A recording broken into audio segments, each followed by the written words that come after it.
Working on my electric fan for my '91 Mustang.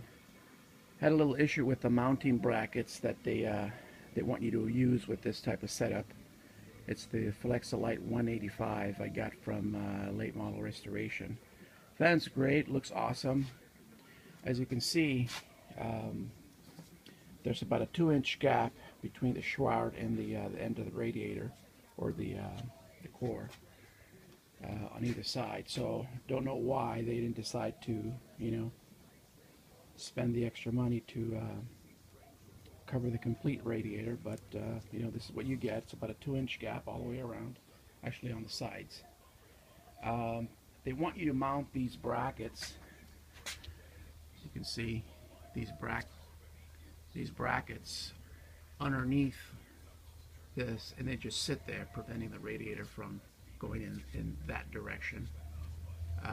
But when you do that, the top bracket, the radiator, the electric fan is pretty heavy, so it does sag down, preventing these from being flush.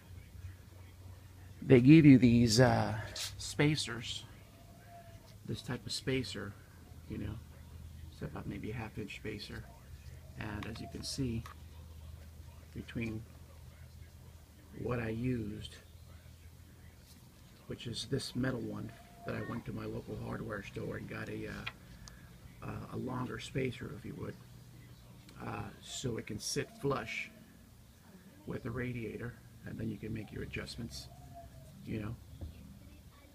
up and down. It's a lot better, a lot easier to work on.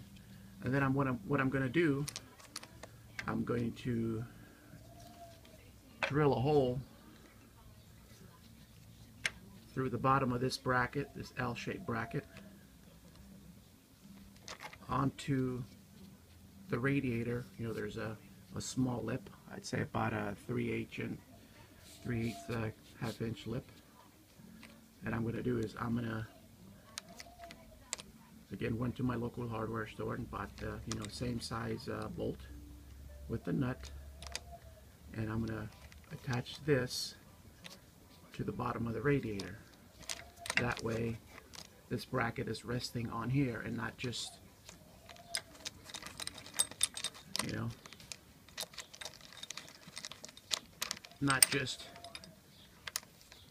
resting on here to prevent it from going in that direction towards the engine. The problem is that when you do that, the electric fan is so heavy that it does push it down, and the top part doesn't align. So what I'm going to do is I'm going to drill a hole through the L-shaped bracket, drill a hole through here, and then attach a bolt. So whether you can do it from the bottom or from the top, it's going to be pretty much the exact same thing, but it's just the way you want it to look. You can either do it from the bottom, like this, or from the top, and that'll give you a stronger, more capacity for weight. So definitely a lot better than the factory, how the factory wants you to do it. I went to my local hardware store and got these metal spacers, which allow this bracket to kind of just stand up perfectly, and then you just take the bolt with the nut and attach it either from the bottom or from the top. It's just your preference, but that's the way I think I'm going to do it. Hope this helps, because the way the factory wants you to do it, I don't see how you guys can make this work without making any adjustments. Also, the way the factory sits, this little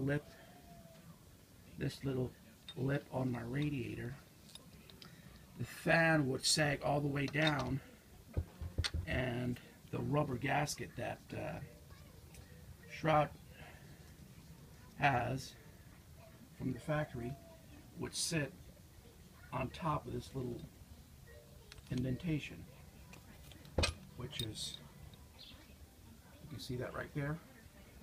So with these brackets, allow you to push the radiator, these spacers, I'm sorry, would allow you to push the radiator up just about a 1/4 inch, and the rubber doesn't sit on this little groove here.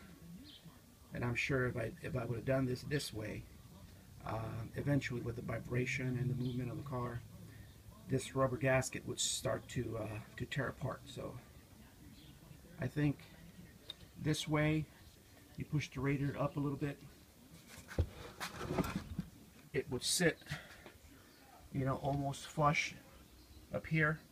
Otherwise, this bracket would lean down like that. It would hang because of the electric fan being so heavy. It would lean down like that, hanging, and then pushing down on this, which would damage the rubber gasket eventually. So with these spacers, I think that's the way to go.